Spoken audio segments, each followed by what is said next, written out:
Hello YouTube and welcome to the first ever inaugural casting of the People's Republic of StarCraft. Okay, so basically the gist of this channel is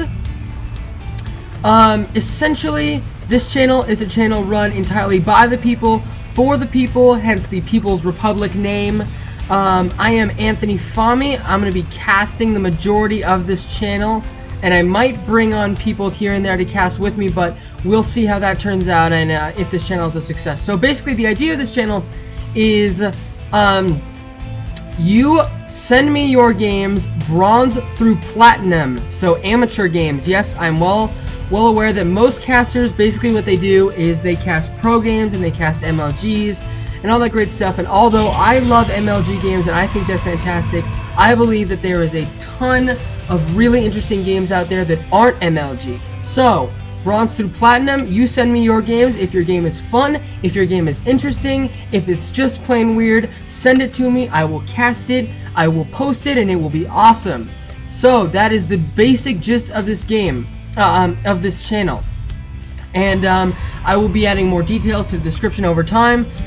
Send your emails, send your games to my email, PRStarcraft.com. And yeah, so without further ado, let's get into this game. So in the top right, the Buford as the blue Protoss, and Shadow God as the red Terran. And in the bottom left of the map is Venom as the purple Terran, and Turamarth, my personal friend and awesome buddy Turamarth, as the teal Terran. So, looks like, going a very early 2-gate way, doesn't even have gas yet, just doing this very early 2-gate build, so we might be seeing some rushing, if he decides to start pumping out Zealots. So there go the Zealots. We could see, some early rushes here, with this extremely early 2-gate way. He doesn't even have his gas yet, so he's just going to be cranking out Zealots as fast as possible to try to get in some early aggression. And interesting choice here. So for Shadow God, we got a fast expand going, and Barracks training some Marines, but so far really early and interesting fast expand for Shadow God, just taking his natural right off the bat. So he is going to have an economic edge, but he will be prone to any early rushes if they happen. But I don't know if they will. It looks like from this position they really won't be. Just people starting to wall off a little bit. Yes, take the Zelnega Tower. Thank you, Turamarth, and your Zelnega Tower. My buddy Turamarth loves being cautious, so he always takes Zelnega Towers and builds sensor towers and all that good stuff. Anyways, so looks like here just doing some classic wall off with the supply depot. Factory going down. Yep, that is a factory. And pretty standard stuff so far. You got his engineering bit pretty quickly. And this barracks. So everybody's sort of just walling off their supply depots. We do have a few, so very early expands for this team in the top of the map. They've both taken their naturals. They're gonna have some fantastic economies, and this early aggro just coming out, gonna try to put some pressure on Turamarth and Venom as soon as possible. And sorry guys, my computer's lagging pretty hard. I might wanna turn down the graphics. Don't exactly have a fantastic computer at this point, but there's always room for improvement, and I'll probably be getting a better computer soon. Probably. Well, probably, that is not a word. But anyways, still no gas in sight, so he's just gonna be pumping out Zealots as fast as he can. Already got his 3-gate way down. And looks like we're gonna be seeing, yep, early aggro for Buford and Shadow God. Who are they going to go for? It looks like Turamarth. So, he is totally not prepared for this. He has 2 Marines. But they are going to see this wall. And, yep, I don't know if they're going to sit there. These Marines are going to take out these Marines. So, yep, the Zealots are going to be able to push through. Here goes the SCVs. Boom! SCVs start repairing. And when the SCVs start repairing, you know you're screwed, because those SCVs can just repair all day long, and the Marine's just gonna nail you. So, not a lot of hope for. Save! Save the supply depot. Save it. Oh my god. Nice. All right. So this supply depot just on the edge of death. These Marines are focus firing that supply depot down, but here it goes, back up to full health. Looks like, yeah, these Zealots and Marines at this point are just kind of wasting their lives because nothing is going to be able to get through these supply depots once they're getting repaired by SCBs. So, successful attack, an unsuccessful attack, repelled by Terramarth. Very good plays on his part. Looks like so far we're just cranking out Marines on Venom's side of the table. We're just cranking out Marines, getting our economy up, and just doing some pretty constant aggro. Just some, you know, rally aggro. Gonna be sending Zealots in periodically just to keep people occupied. Still no gas. He is almost 8 minutes into the game. He still does not have any gas at all. Just mining completely minerals, going straight for the Zealots. I wonder if he thinks he can break this. I don't think he can. I think, and there's the Hellion for Terramarth, gonna be providing some extra support. But this aggro is gonna be. Oh, so now there's the smart idea. Beginning to mass his Zealots. He's gonna wait till he gets in a better position where those SCVs are caught out of position, or reinforcing stalkers or Marines or Marauders come in, so he can bust through and he can get these Zealots into the base of Terramarth. It looks like, does he still have his rally point set up there? And this Marine's just like, yeah, kill the Zealot. Yeah, so they're just gonna sit there, mass up, wait for the opportune moment. In the meantime, what is this? Pylon. Oh, he's supply blocked. That's why. Down here, we're going pretty straight Marines so far. Nobody's gotten gas. At least for the top half of the map. We got gas down here, so I don't know. This could prove to be advantageous for Terramarth and Venom, considering the fact that if you don't really have any gas, you don't really have any late to mid-game strategies. I mean, what are you going to do if you don't have gas? So, I don't know. I guess they were sort of putting their faith in some early rushing, try to take their opponents down as fast as humanly possible, which, you know, is totally acceptable because this, I think, is Bronze League, where people don't usually draw games out unless they're just playing for fun, and nobody plays for fun anymore. People play to cheese because they're jerks. That was unfair, but it kind of happens quite a bit. It's kind of annoying, but you know, whatever. StarCraft is StarCraft, and it's always going to be fun to watch. What is this? A fusion core. Ooh. I'm interested. Terramarth has always got these plays up his sleeve where he'll hide something clever in back, something interesting that nobody's ever going to expect. But in the meantime, this little army's just massing up. Oh, siege tanks. All right, good. So if he sieges up and he puts right here, he's going to be able to nail all these units.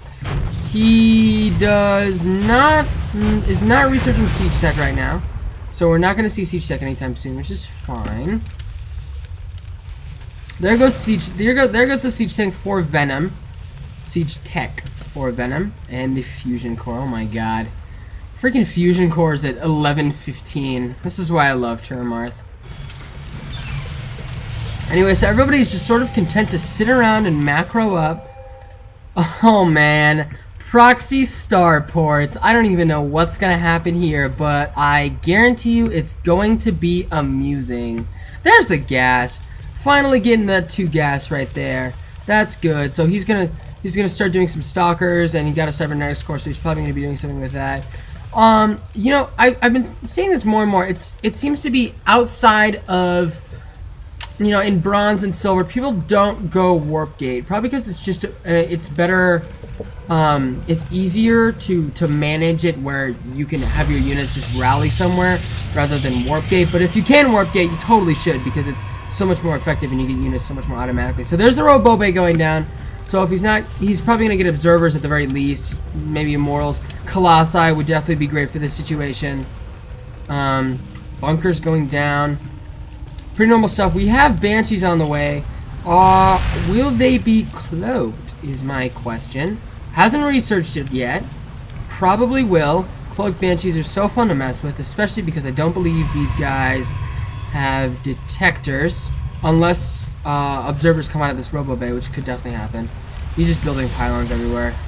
Not very creative as far as supply goes, but hell, it works, you know? So, yeah, and here goes the Robo-Bay, just finished, and what do we see? And a Twilight Council? And yep, there goes the Observer and the Immortal. So, not much hope for Cloak Banshees anymore. Okay, so Termarth's just upping all these Marines. Finally got around to getting a siege tank. If he puts his siege tanks right here... Oh, well, there's the bunker. The bunker's there now, but puts siege tanks maybe here, here, here. Clear firing field down on the ramp. He's going to be able to just wipe out any unit that tries to come up that ramp, and it's going to be beautiful, considering the fact that this is literally just Marines and Zealots, and the siege tanks are going to wipe the floor with Marine and Zealot today. Assuming the unit composition stays the same, which it probably won't. Oh my god, okay. Somebody's going to mass Banshees and just go crazy. He does have Cloak. Oh, mass Cloak Invisible Banshee. I like this style. I like the idea. I look forward to seeing some Cloak Banshee play and battle cruisers.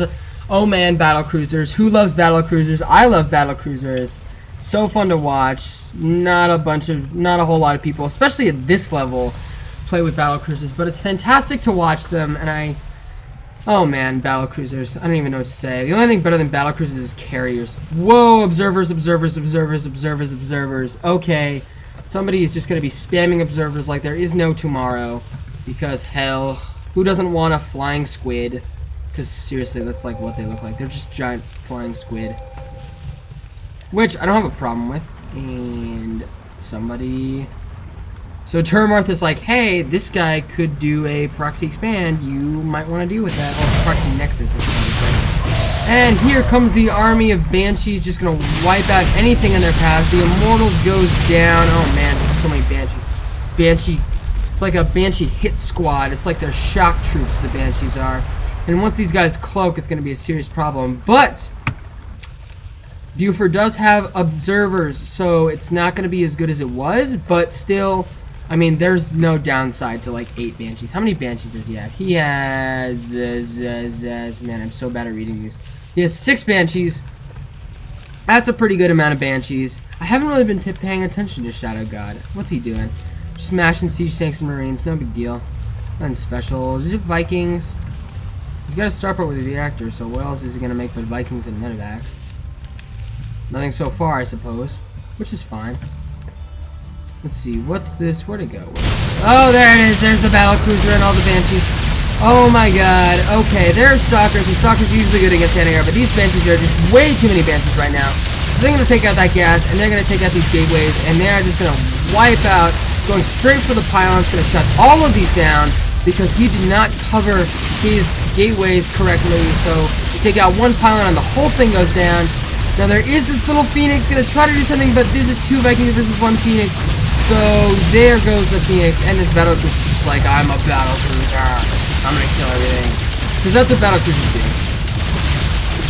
And the Stargate desperately trying to pop out a Phoenix, but it is way too late. And look at this. This is a perfect example of how you don't want to structure your pylons. You had 1 pylon there, and like, no, you had 1 pylon there, like 1 pylon here. You need more pylons. You can't have all the pylons at the back because they power your building. So make sure that you have pylons literally everywhere, so you don't get stormed by an army of Cloak Banshees and totally obliterated, because that's bad. So, looks like Buford is pretty much down the drain. We're probably going to be seeing a GG any second. But there is... Oh